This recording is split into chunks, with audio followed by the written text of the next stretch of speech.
Come away with me, my love.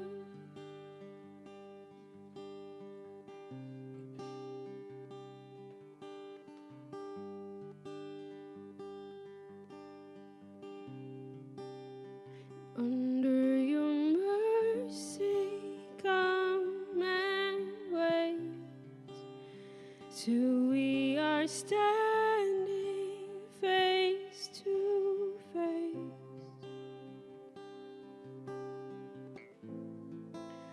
I see no stain on you, my child.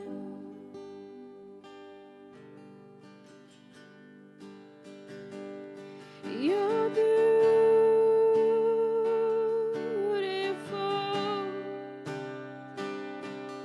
to me.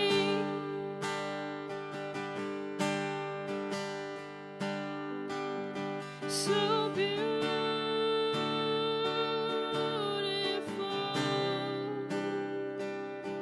to me.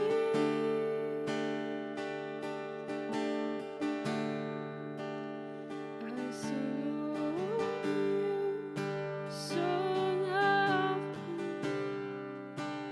Cast all your cares down at my feet.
So tonight, we continue with our journey in the Song of All Songs.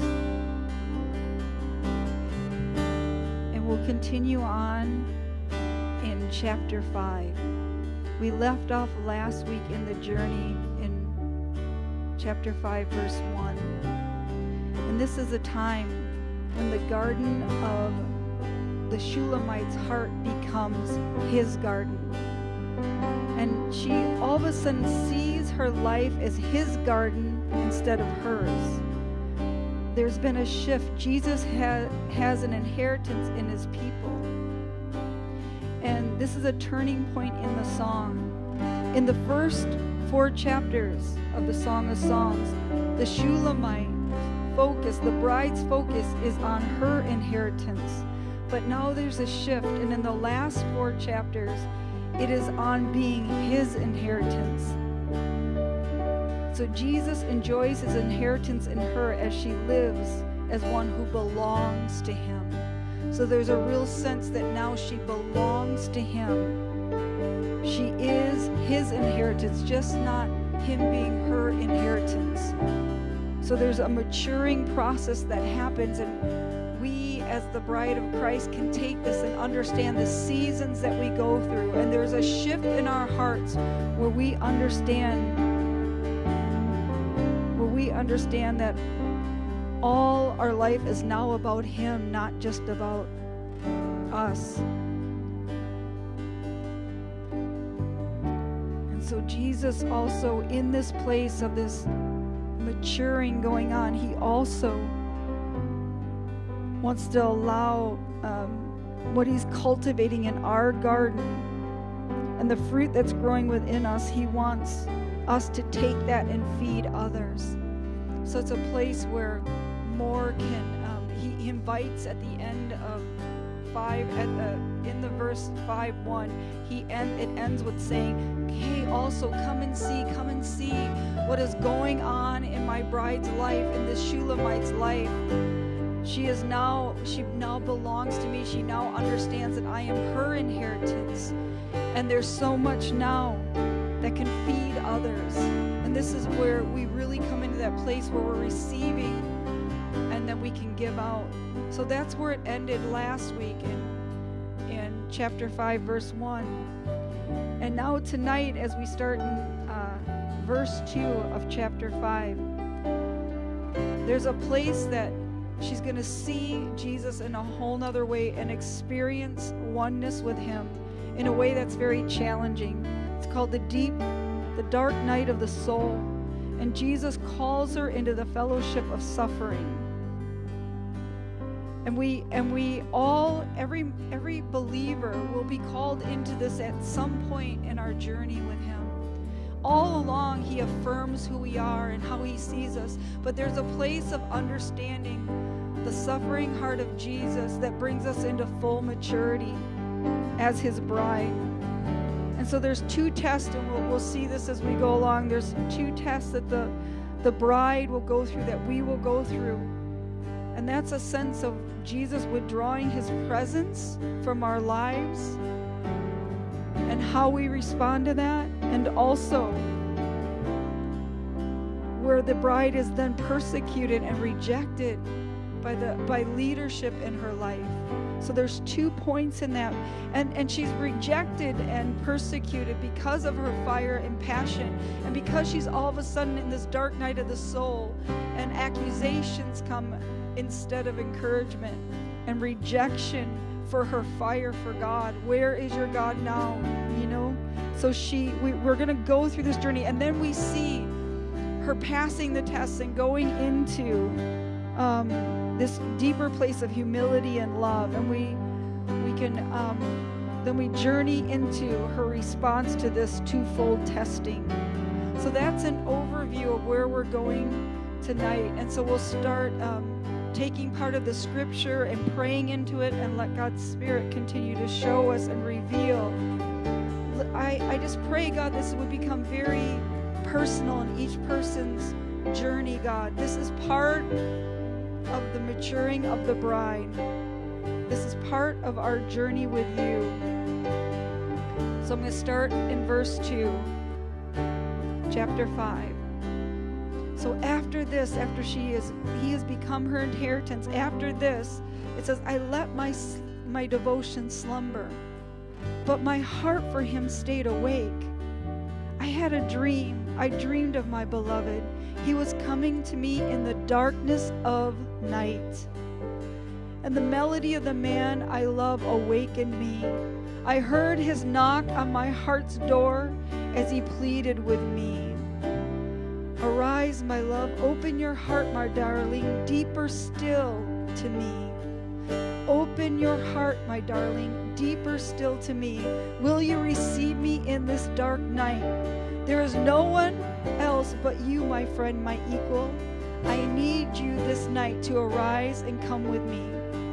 You are so pure, and you are my pure, loyal dove, a perfect partner for me, my flawless one. Will you arise? For my heaviness and tears are more than I can bear. I have spent myself for you throughout the dark night.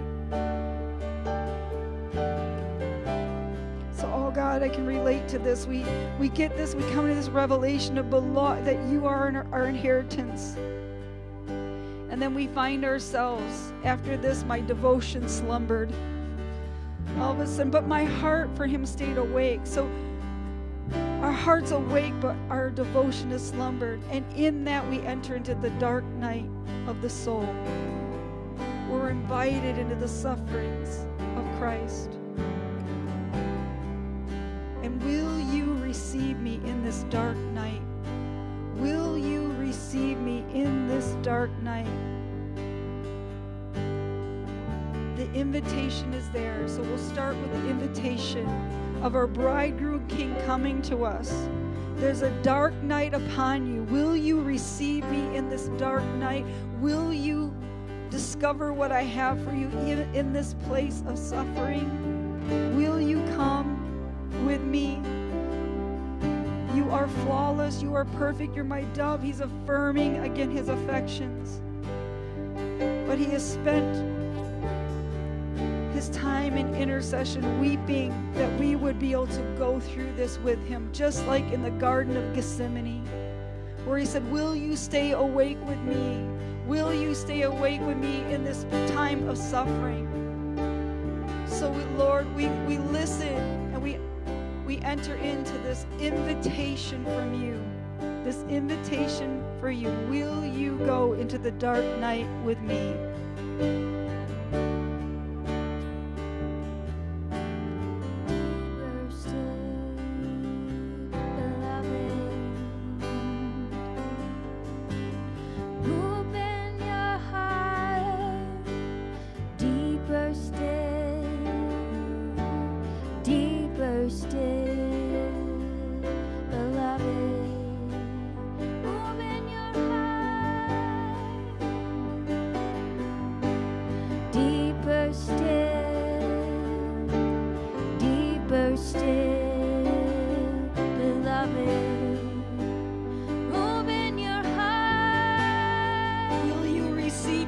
Dark night, deeper still,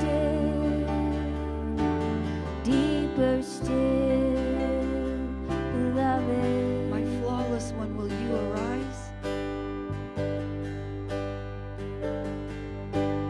Deeper still, beloved. I've spent myself on behalf of you, praying for you to go into this dark night of the soul. Deeper still, deeper still, beloved.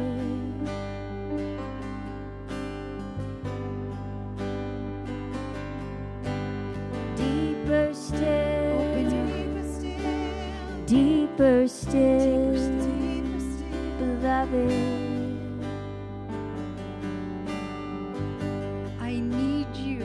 This night to arise and come away with me. Deeper still, beloved.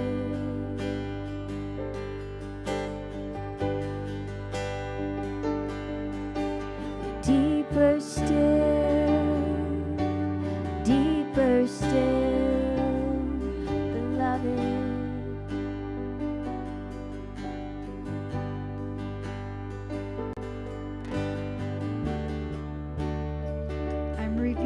myself as one who suffered, the suffering King, the one who suffered in Gethsemane, your suffering King.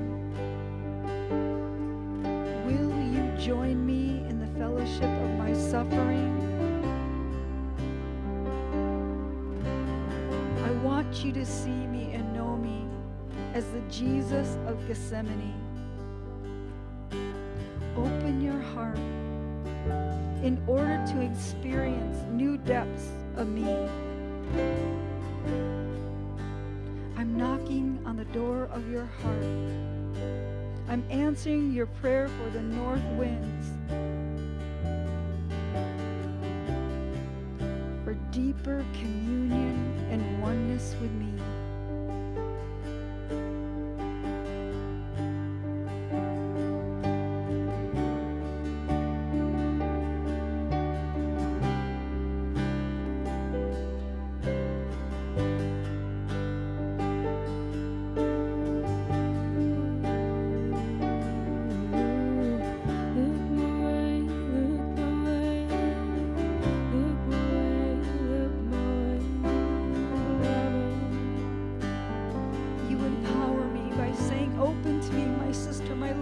Of my perfect one.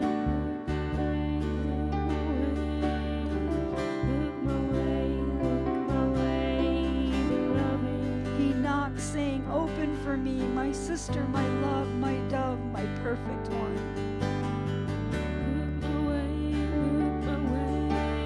Open up. We can go here together. I will be with you. This is how I see you in the midst of this dark night.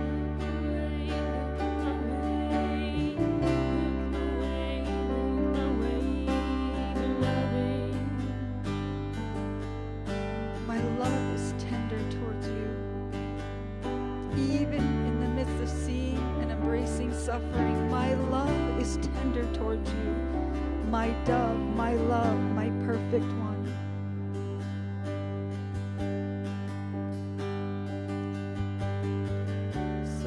Go into like her response to him reaching out and say, will you go there with me? Will you enter into this? I am praying for you. I'm interceding at the right hand of the Father. The tears are pouring out, and I've spent myself praying and interceding and weeping for you to come into this place with me. Now chapter 5, verse 3, this is the sleeping bride's response. Her heart's awake, but she's slumbered in her devotion. I have already, and she says, this is how she answers, Lord, I have already laid aside my own garments for you. How could I take them up again? Like she's saying, I thought I was fully surrendered, fully yielded. I've given you everything. And I've received you as my inheritance. How can I take them up again? Since I've yielded my righteousness to yours, I now see that you are my righteousness, that you are my inheritance, and I am yours. You've cleansed my life and taken me so far. Isn't that enough? My beloved, isn't that enough? And then my beloved reached into me to unlock my heart. And the very core of my being trembled at his touch. How my soul melted when he spoke to me. My spirit arose to open up for more of his touch. As I surrendered to him, I began to sense his fragrance, the fragrance of his suffering love. It was a sense of myrrh flowing all through me. I opened up my soul to my beloved, but he was suddenly gone. And my heart was torn out in this longing for him. I sought his presence, his fragrance, but could not find him anywhere. I called out for him, yet he did not answer me. I will arise and search for him until I find him. So we see her struggling, her saying, heaven, isn't this enough? I've given you all, I've surrendered, I've yielded, and yet you're asking me to go more into this place of suffering. But you've reached in and unlocked my heart very core of our being will tremble at his touch. And he speaks to us in this invitation. He speaks to us. He's okay with our questions. We're like, I don't understand. I don't know what's going on, but I love you, God. And there's this dark place, and I thought I already gave you everything. But in that, he reaches into the core of our beings, which can tremble in the fear of the Lord and in the love that he carries, and he melts us with a fiery love, and he melts us, and he speaks to us in that deep, dark place. And we surrender even more. We surrender even more in that place of suffering, in that place of saying, yes, I will suffer with you. I will smell the fragrance of your suffering love. And myrrh speaks of that, of suffering, the sense and the smell of myrrh. It's a burial incense. So I open my soul to my beloved, and then all of a sudden he's gone. So we see this like place, okay, I will go there. Now where'd you go? Basically, I will go there with you. So I want to hang right there in this place where she's kind of like, didn't I give you, enough? And then realizing, and he reaches in and gives her, empowers her to go there with him. So God, I thank you that you empower us to go there with you. That even in our questions, God, you meet us and you keep calling us deeper. So let our hearts respond to that invitation and surrender once again and open our hearts to more. Melt our soul. Let us tremble at our very core from your touch in this place.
continue in chapter 5, a Song of Songs, verse 6.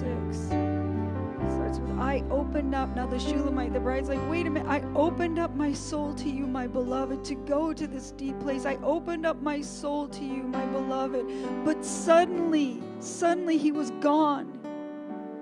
And my heart was torn out in longing for him. I sought his presence, his fragrance, but could not find him anywhere. I called out for him, yet he did not answer me. I will arise and search for him until I find him. So we see a resolve as she's taken the invitation. She's now in that place. She's entered into this dark place where her greatest pleasure is to sense and know his presence, but now his very presence is not felt or experienced anymore. You know, Jesus promises to never leave us or forsake us. However, sometimes he withdraws the discernible feelings of his manifest presence to test us and to bring our love to maturity, as the Shulamite prayed and that she prayed earlier for. This is not because of our sin, nor is it an attack of the devil. God sometimes hides his face from the obedient to draw out the yearning of their heart for him in greater ways. So here she is in this place. I just want to hang here. I want to let our hearts feel this in part of the journey.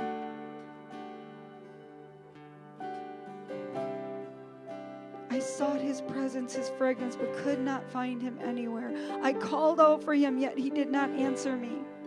But I will arise. I will still arise, and I will search for him until I find him. I will not let go of that which I've tasted, that which I love, that which is so dear. It is so hard, and my heart is breaking because I can't feel your presence. I'm longing. Suddenly you're gone. I can't feel you. But I will remember. And I will search for you.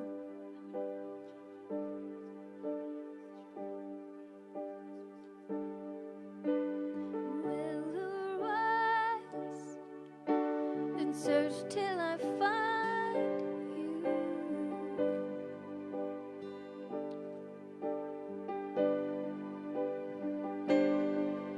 I will arise. I can't feel you.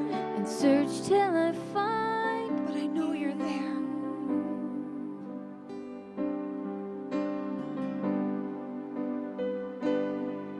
I will arise and search till I find you.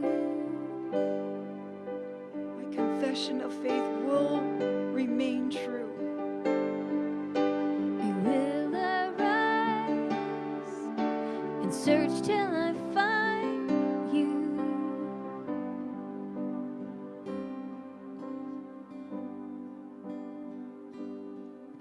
I will arise and search till I find you.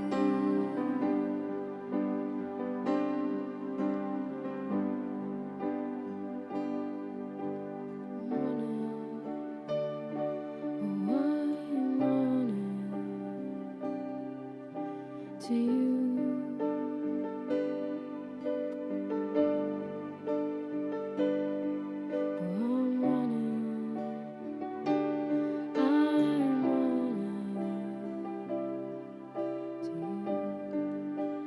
Every sincere believer will someday endure the test that the Shulamite has to go through. We will not be made mature without the testing of our faith. Most of us do not have a theology that accepts hardship. We tend to interpret difficulty as either punishment from God or a direct activity of Satan. So we thank you, God, that you are revealing to us and that we are standing like this Shulamite in that place of not letting go until we find you.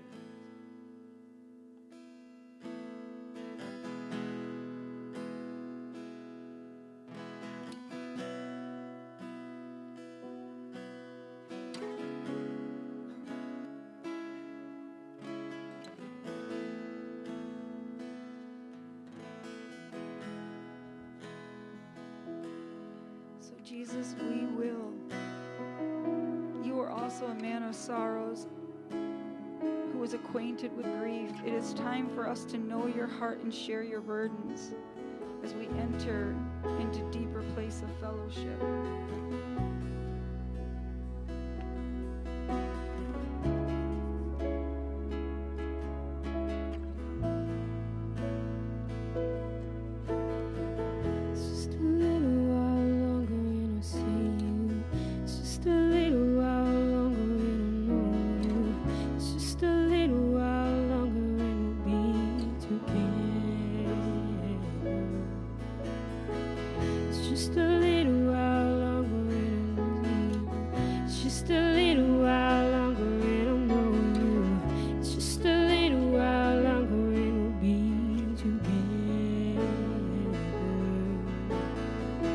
Just a little while longer and I'll see you.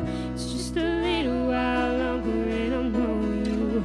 It's just a little while longer and we'll be together. It's just a little while longer and I'll see you. It's just a little while longer and I'll know you. It's just a little while longer and we'll be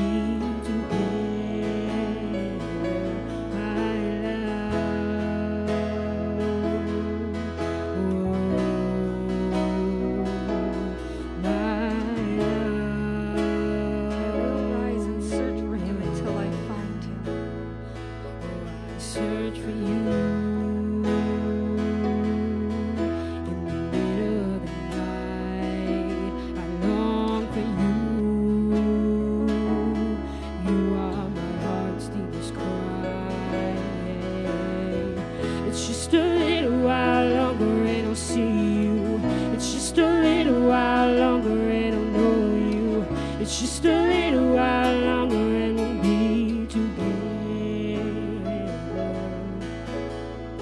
Just a little while longer and I'll see you. It's just a little while longer and I'll know you. It's just a little while longer and we'll be together.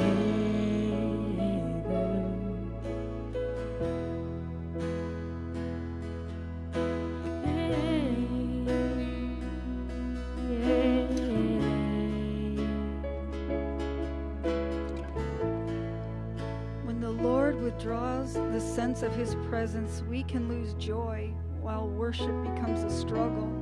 We may feel helpless and useless. God seems silent. No amount of pleading brings him out of hiding.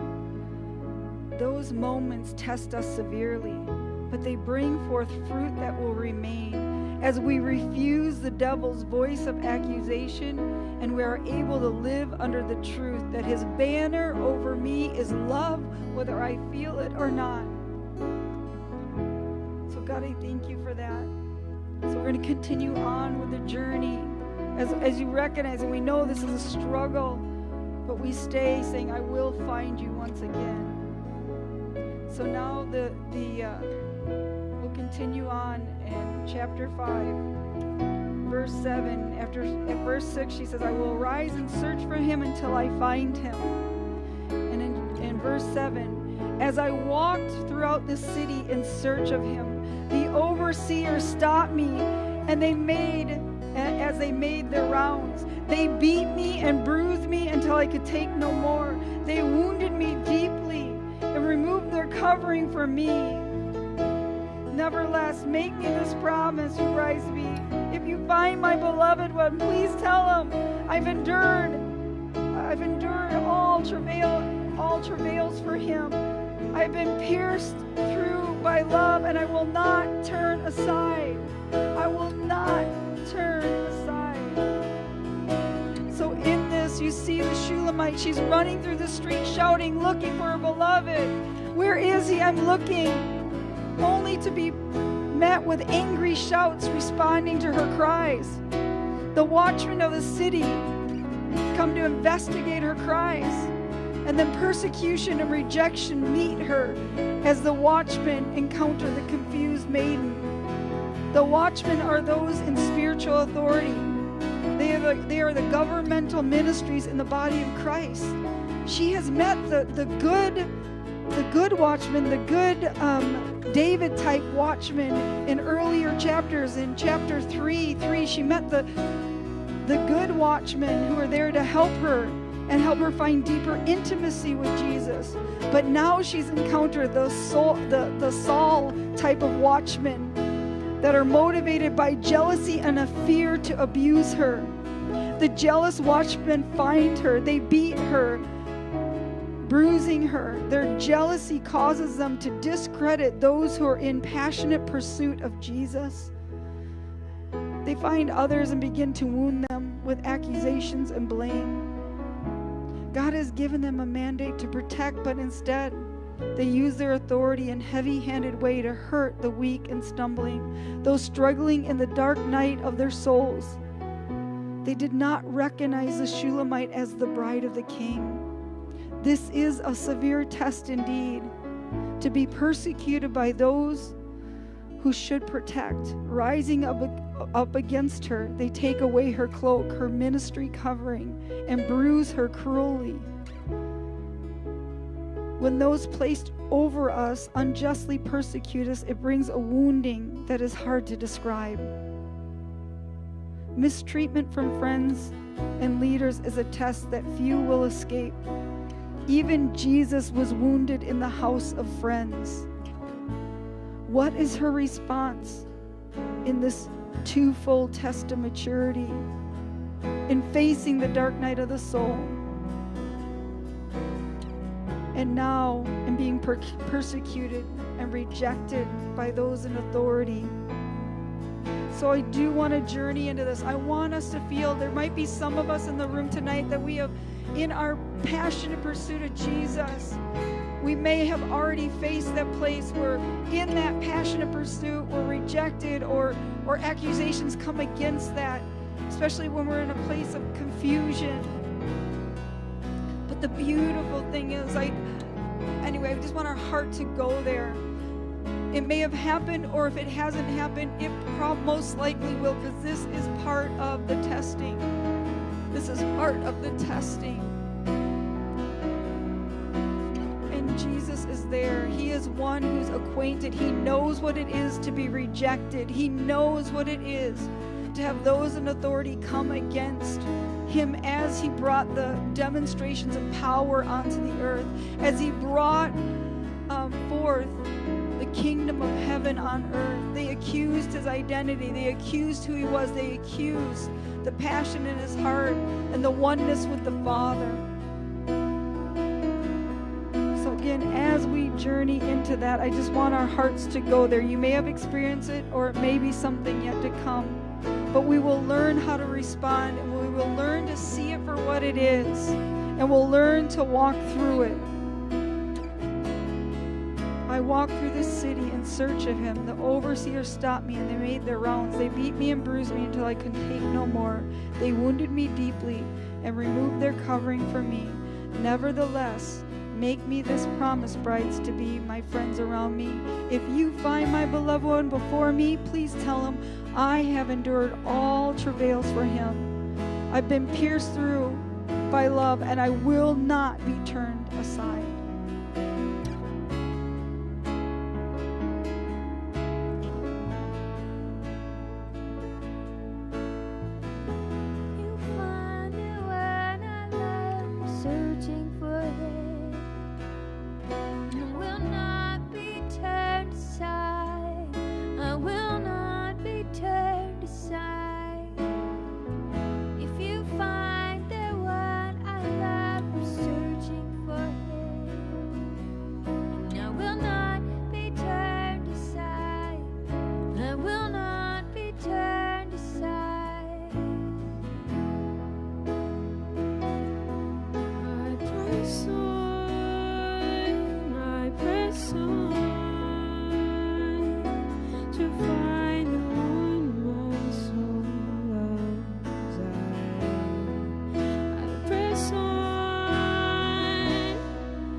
Must be doing something wrong. It shouldn't be this hard. It shouldn't be this hard when the voice comes and says, back off from that pursuit. It shouldn't be this hard.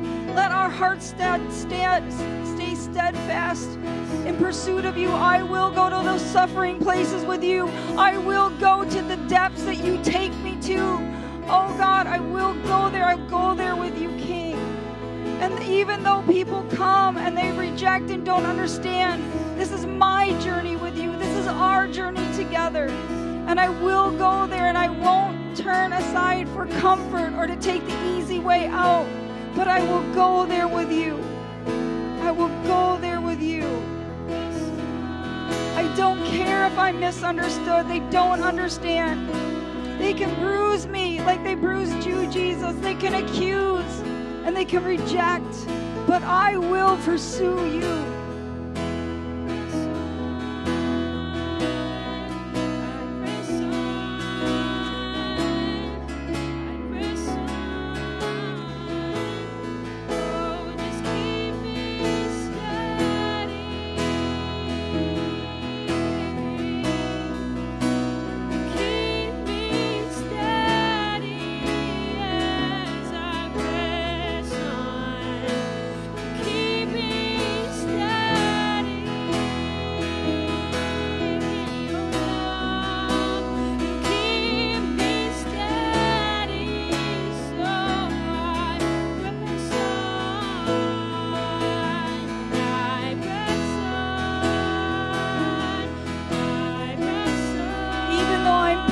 I will press on. Even though you were pierced, Jesus, you pressed on.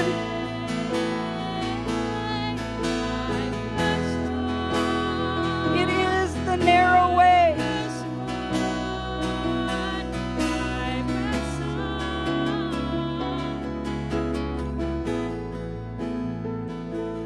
Keep me steady. Just keep me steady. Just keep me steady, Jesus. Just keep me steady. Just keep me steady. I am wounded deeply, but you will keep me steady because you were wounded deeply and knew how to stay steady. So keep me steady, God. Keep me steady, Jesus, as you were steadied in the Father's love. Keep me steady. Though I'm wounded deeply and confused and frustrated.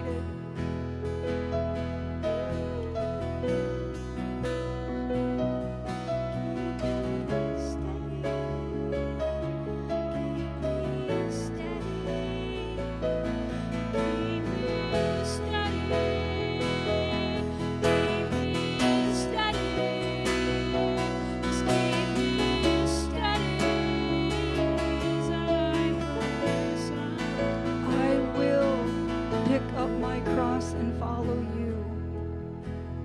I will experience you and go with you to every place that you want to take me, to the heights and to the depths, through the valleys and on the mountaintops.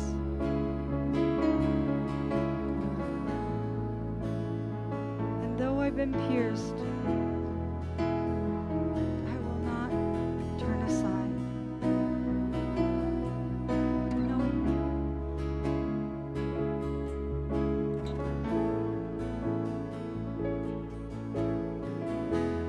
In every season of my life, Lord, I will respond with love for you.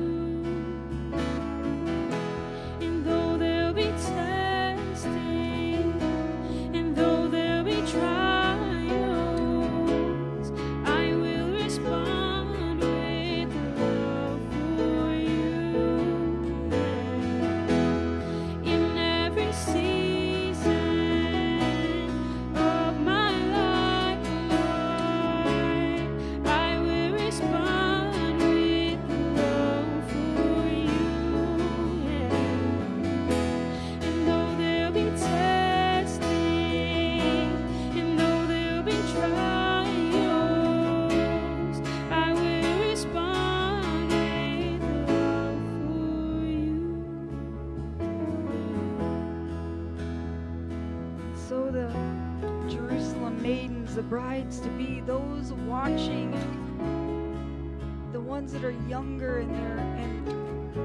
in their relationship with the Lord, they're standing around and they're watching, and she says, she makes that proclamation to them that if you see him, tell him, I've endured, I've been pierced, and I will not be turned away.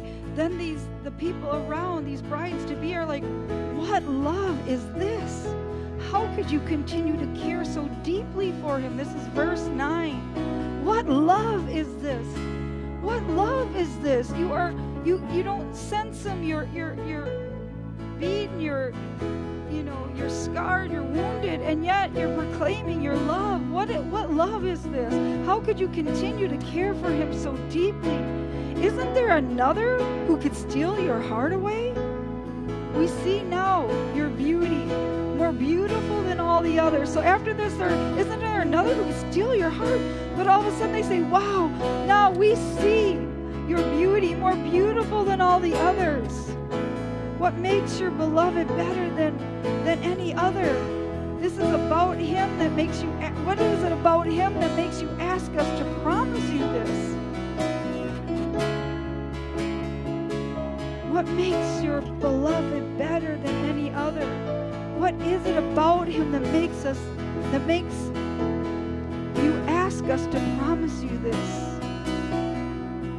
So as others are standing around, others are witnessing, they will see, wow, what kind of love is this?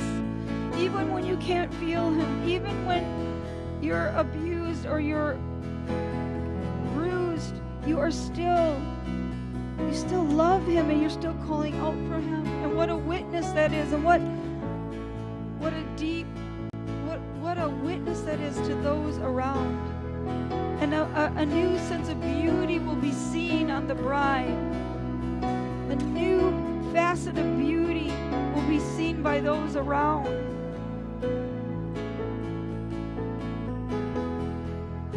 So God, we just say, we want to shine with that kind of beauty that withstands.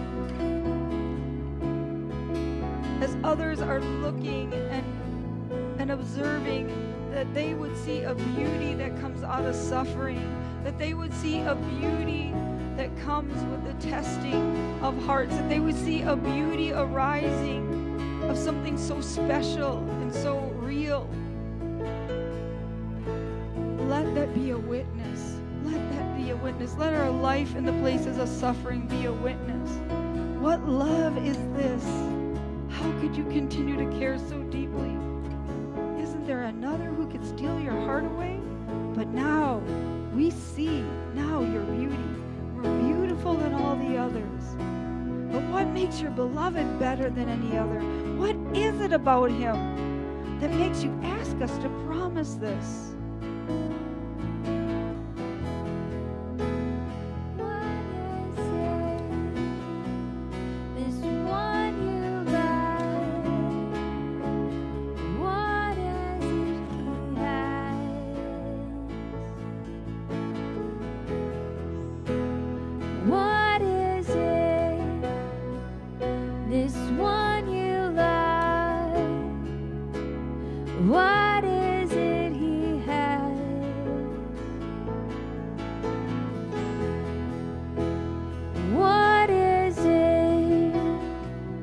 This one you love, what is it he has? What is it? This one you love, what is it he has?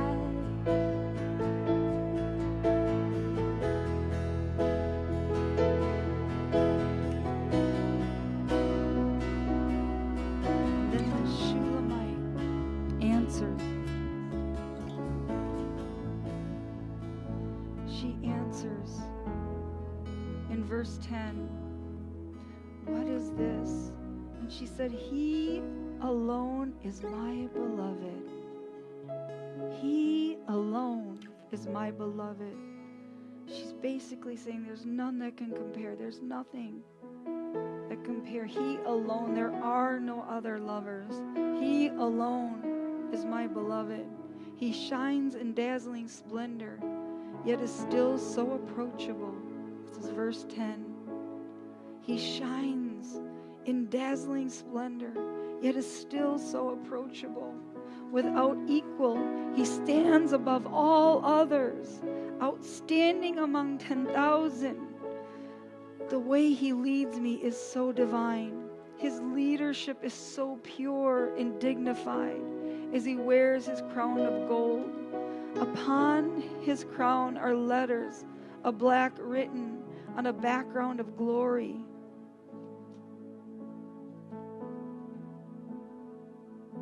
He sees everything with pure understanding.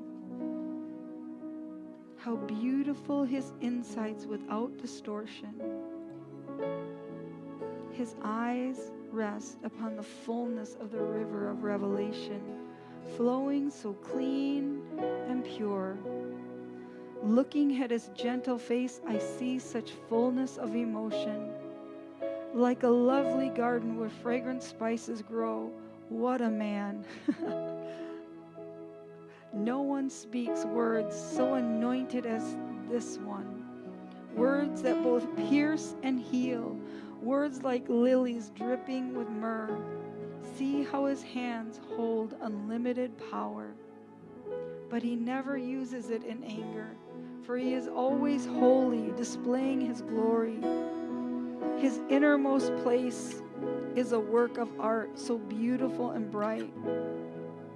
How magnificent and noble is this one, covered in majesty. He's steadfast in all he does. His ways are the ways of righteousness, based on truth and holiness. No one can rival him, but all will be amazed by him. I'll keep reading and finish off, then I'm going to finish off the description of him, and then we'll just pull out the things. Let God just pull out these attributes in this place, this revelation of who Jesus is. He is covered. His innermost place is a work of art, so beautiful and bright. How magnificent and noble is this one, covered in majesty. Verse 15. He's steadfast in all he does. His ways are the ways of righteousness, based on truth and holiness. None can rival him, but all are amazed by him. Most sweet are his kisses, even the whispers of love. He is delightful in every way and perfect from every viewpoint. If you ask me why I love him so, oh brides to be, it's because there's none like him to me. Everything about him fills me with holy desire.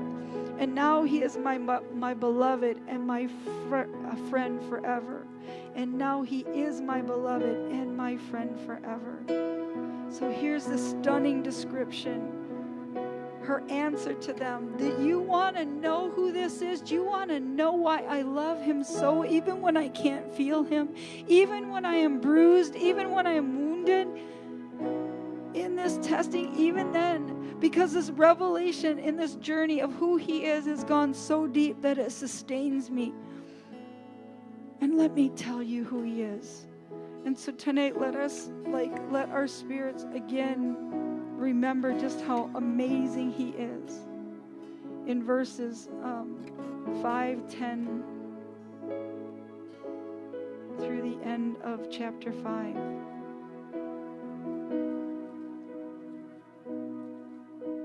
He alone is my beloved, shines in dazzling splendor, yet still so approachable.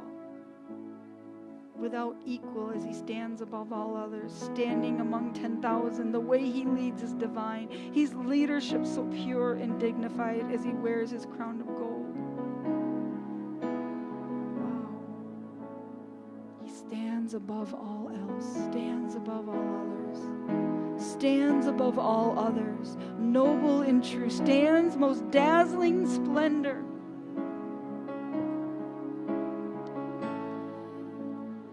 Amazing leadership.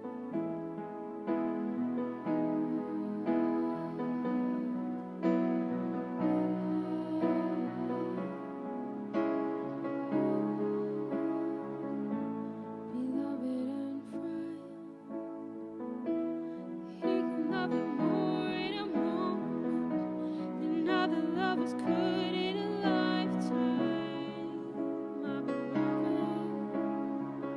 so clean and pure. beloved and friend. He could love me more in a moment than other lovers could in a lifetime.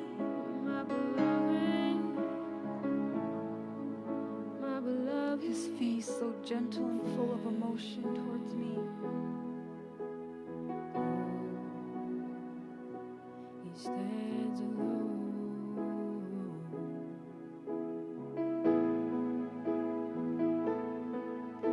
So glorious, yet approachable, my beloved and friend. See how his hands hold unlimited power.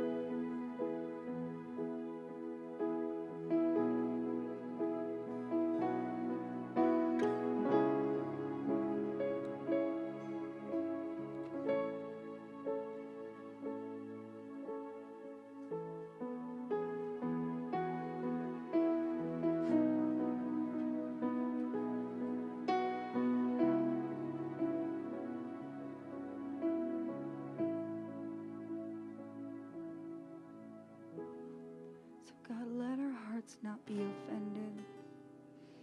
Let our hearts, as we become lovesick and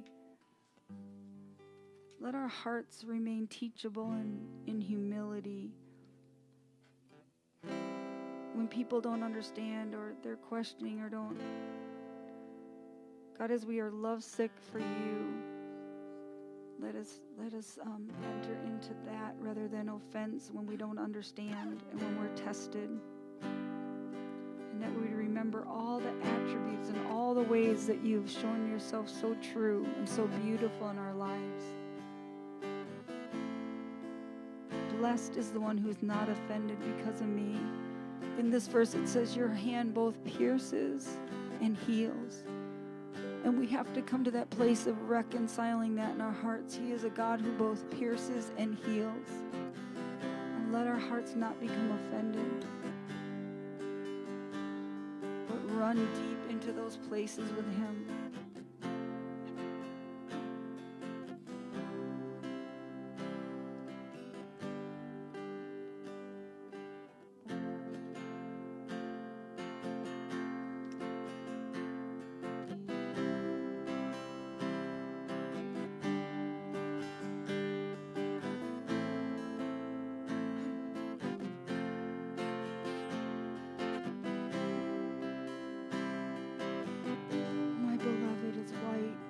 Chief among 10,000.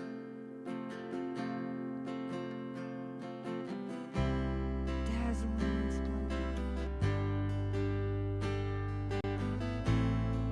His head, sovereign leadership over all. His locks, dedicated to God and the church. His eyes, infinite in knowledge and wisdom and understanding.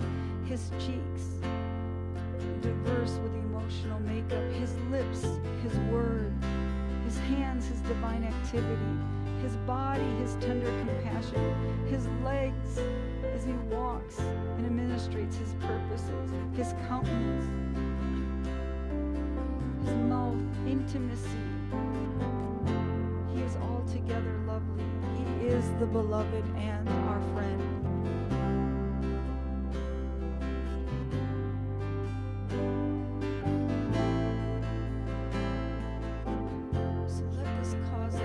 Sickness. We are lovesick. So as we focus on you, Jesus, in the midst of this, we become lovesick instead of being preoccupied with the testing. Let us overcome our self-focus by going deep and searching for your beauty in the midst of it, Jesus. Let us not become preoccupied our own self-focus, but find the beauty of you in every season. Let this cause a love sickness instead of an offense. And let these revelations help us through every storm that we face, as these revelations of finding you in these deep, dark places seeing you as you really are, apart from the darkness, will help us in all the storms of life.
lay down my life just to be by your side.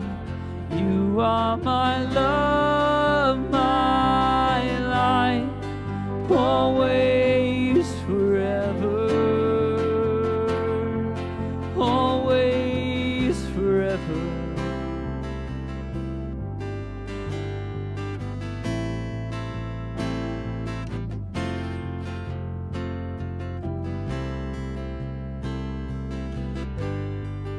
Always, forever. Sing hallelujah, hallelujah,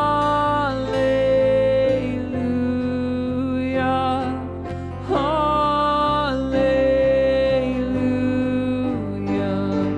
forever. We sing hallelujah,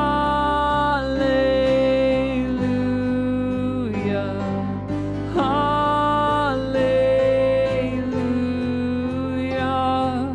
hallelujah, forever. You are the love I need. You are the air I breathe. You are my love, my life, always, forever. And I would lay down my life just to be by your side. You are my love, my life, always, forever. We sing hallelujah,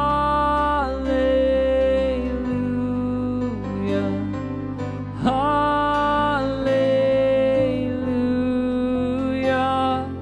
hallelujah,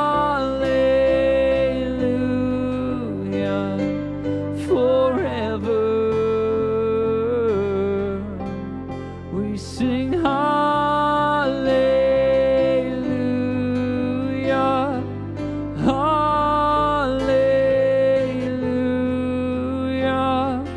hallelujah,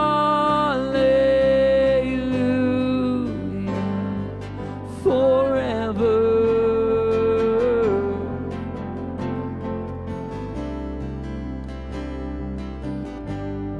So now as we continue on, we're in chapter 6, verse 1.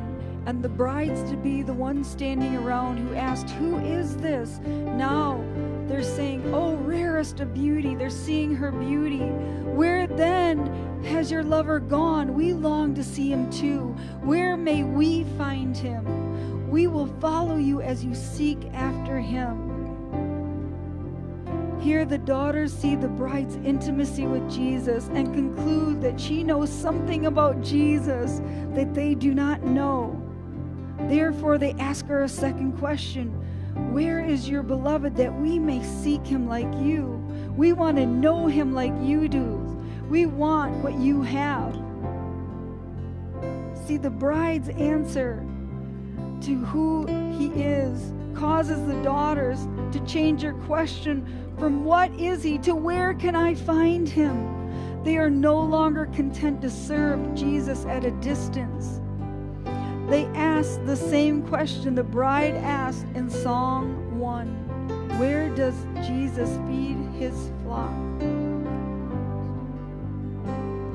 So it's amazing. Now they see it goes from who is he? What is it about him? And now it's where can I find him? I will seek him with you. Her hunger and the intimacy of a relationship is now attracting people. Say, I will seek too. I want this fire. I want this fire too. Not only who is he, but how can I find him? I will seek after him with. And they begin the journey of the bride. They begin the journey. While she's in the midst of her journey, it sparks a journey in those around her. And now they're saying, where can I find him? can I find him too?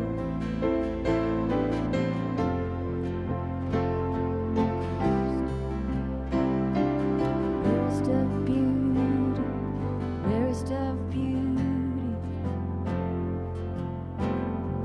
rarest of beauty, rarest of beauty, rarest of beauty. I will search with you. Rarest of Where can I find him? rarest of beauty, I want what you rarest have. of beauty, rarest of beauty, rarest of beauty, rarest of beauty. Beloved, you are lovely. Beloved, you are lovely. Beloved, you are lovely. Beloved, you are lovely. Beloved, you are lovely. Beloved, you are lovely. Beloved, you are lovely. Beloved, you are lovely. Rarest of beauty, rarest of beauty, rarest of beauty, rarest of beauty, rarest of beauty, rarest of beauty. Beloved, you are lovely. Beloved, you are lovely. Beloved, you are lovely. Beloved, you are lovely. Beloved, you are lovely. Beloved, you are lovely. Beloved, you are lovely. Beloved, you are lovely.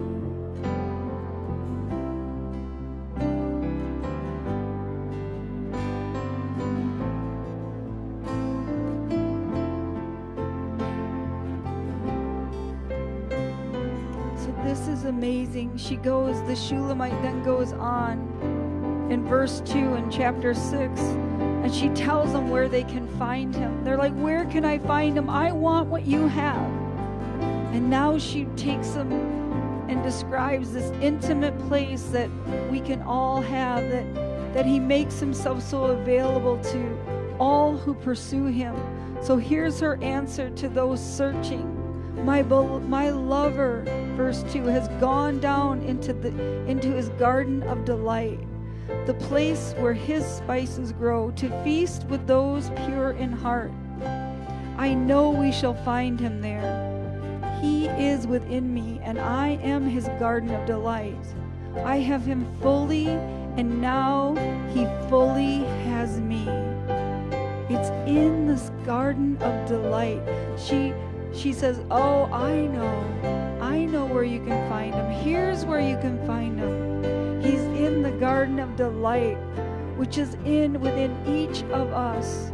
And he will feast with those pure in heart, those who purely seek him, who have no other agenda but to seek God. They have pure intentions of knowing God and being known by him. The garden of delight, that's where you will find him.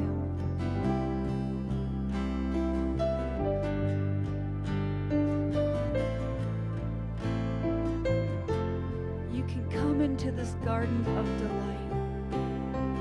Here he is.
positioned us back to where there's no curse, out of the curse and into this place of restored relationship and intimacy, back to the garden, a place where we're clothed in glory, where there's no separation, the garden of delight.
It draws on her. I know where he is gone. I know where this garden is.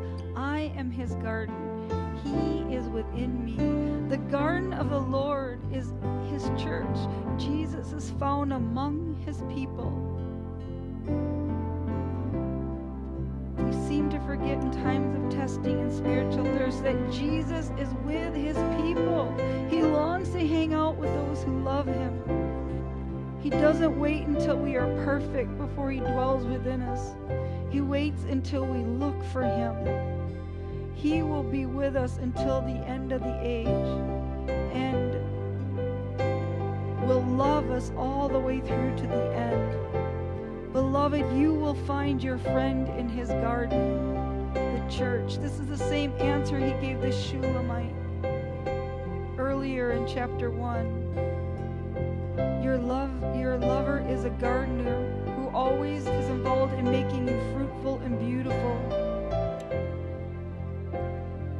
Too many Christians today are seeking an out-of-body experience. That is, we believe we can find the Lord somewhere other than among his people, but the Lord of glory will always be found with his people.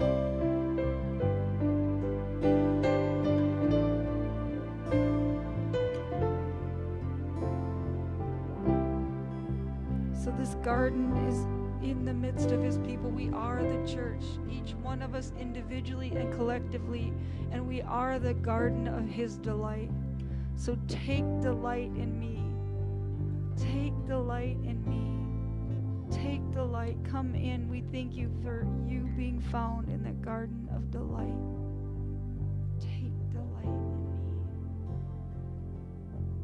me. Come into your garden and take delight.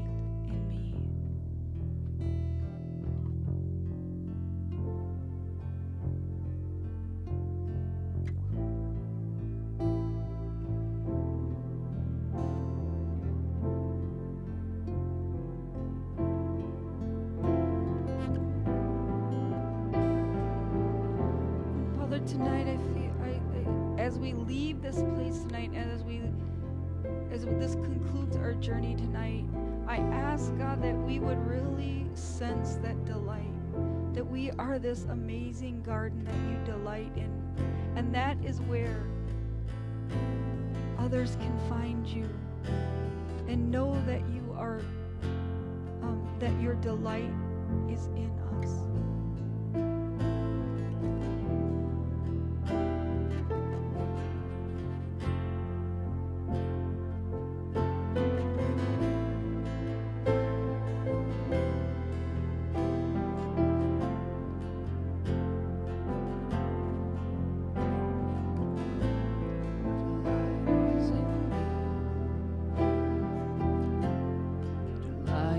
In me.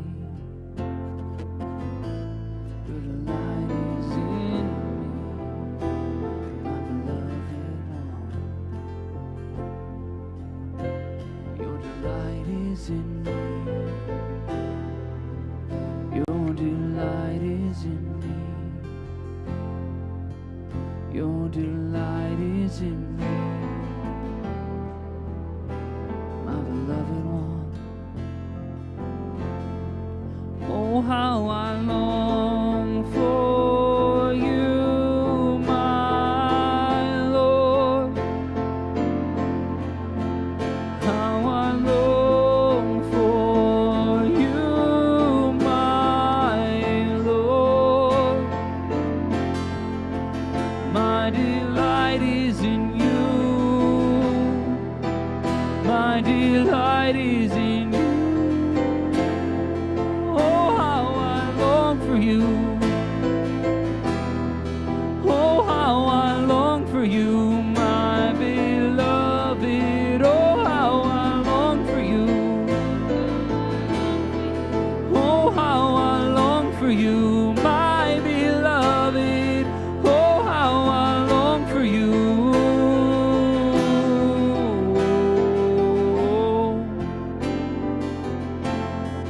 You are the one my soul longs for. You are the one my heart adores. You are the one my soul longs for. You are the one my heart adores. You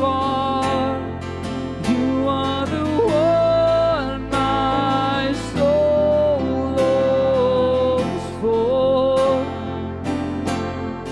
You are the one my heart adores. My beloved one, my beloved one, my beloved one, my beloved one, my beloved one, my beloved one. The one my soul longs for. You are the one my heart adores.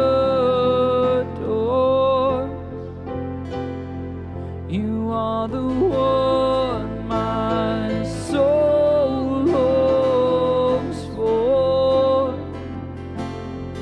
You are the one my heart adores. My beloved, my beloved, my beloved, my beloved, my beloved, my beloved, my beloved, my beloved.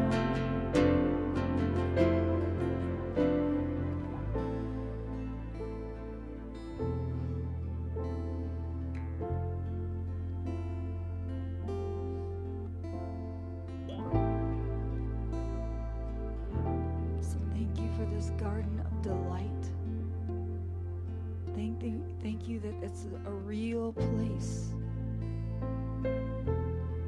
We say, I am my beloved's and he is mine. Come into your garden and take delight in me. My beloved one.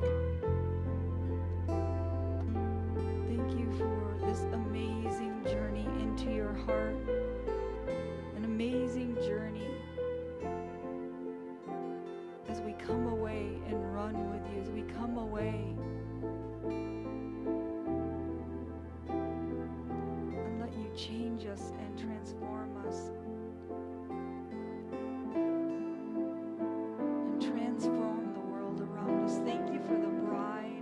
Christ. Thank you for the journey